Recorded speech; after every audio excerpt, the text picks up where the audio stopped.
Grazing is crucial to the maintenance and to the management of the new forest. Without livestock grazing the forest, it would return to scrub and ultimately woodland, losing the splendour, colour, shape and the unique fauna and flora it currently sustains.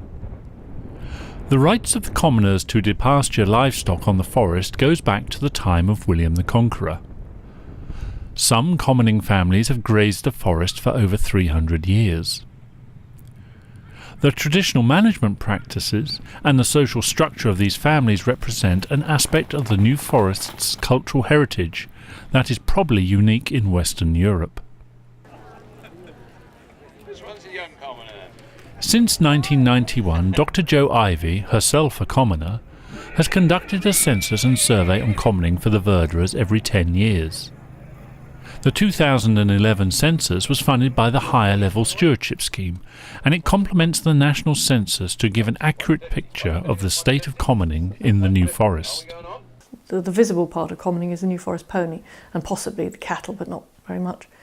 And the commoner has for a long time been invisible.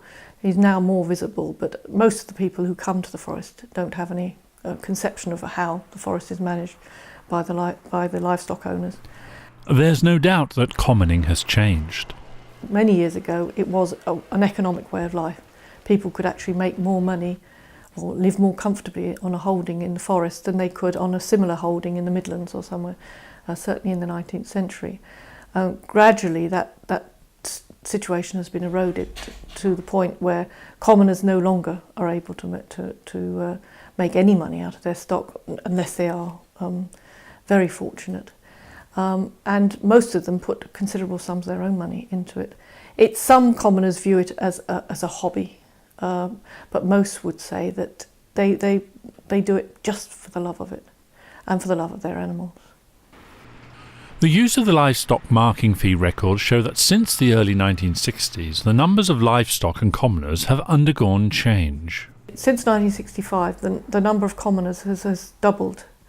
And the number of ponies has doubled as well, very much in line with that. Whereas the number of cattle has gone up and down, very much more in terms of the markets. The present census has 5 sections covering people's commoning history, the composition of their commoning household, the problems they feel they must face, and their experience of the present support they receive.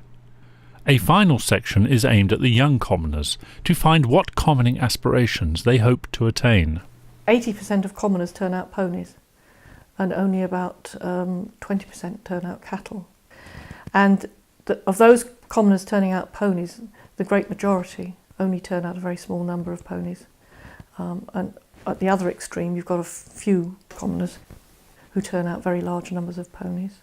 This census gives a clear view on how commoners perceive their role in the New Forest and what needs to be done to help and promote the New Forest commoners and their stock.